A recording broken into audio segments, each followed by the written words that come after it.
மேதைகள் பிறப்பது இல்லை, உருவாக்கப்படுகிறார்கள். ஸோ நம்ம எவ்வளோக்கு எவ்வளவு ஒரு குரூப் திங்கிங்கில் இருந்து நம்ம வித்தியாசப்பட்டு சிந்திக்கிறோமோ நாமும் மேதைகள் தான்.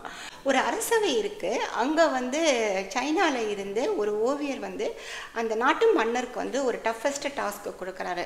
இங்கே உலகத்திலே வந்து நான் தான் வந்து ஒரு மிக சிறந்த கலைஞன், ஓவியன்.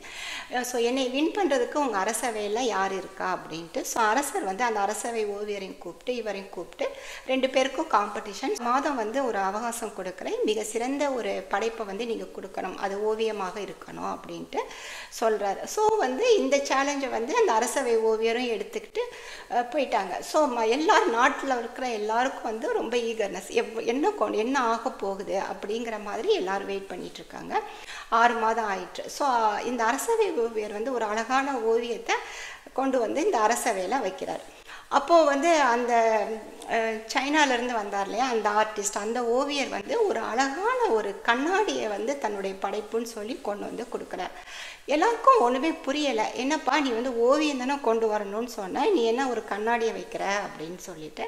அப்போ இந்த ஓவியர் வந்து என்ன பண்ணுறாருன்னா, இந்த அரசவை ஓவியர் வரைந்த ஓவியம் இருக்கு இல்லையா, அதுக்கு முன்னாடி இவர் உருவாக்கி அந்த கண்ணாடியை வந்து வைக்கிறார். ஸோ இந்த கண்ணாடியில் வந்து இவர் வரைந்த அந்த ஓவியம் வந்து ரிஃப்ளெக்ட் ஆகுது இல்லையா.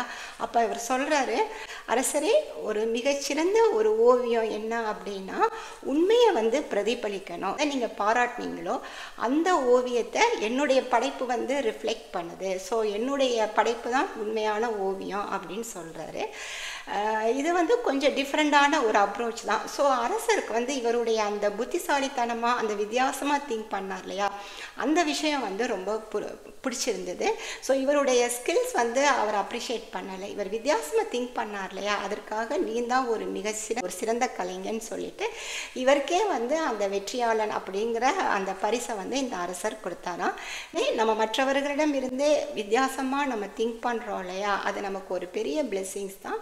ஸோ வந்து நீங்கள் ஒரு குரூப் திங்கிங்லேருந்து ஒரு இண்டிவிஜுவலாக நீங்கள் திங்க் பண்ணும் பொழுது உங்களுக்கு அந்த செல்ஃப் அவேர்னஸ் அப்படிங்கிறது அதிகமாக இருக்குது. ஸோ தன்னை உணர்தல் அப்படிங்கிறது ரொம்ப முக்கியம், சுய சிந்தனை அப்படிங்கிறது ரொம்ப முக்கியம். Take care.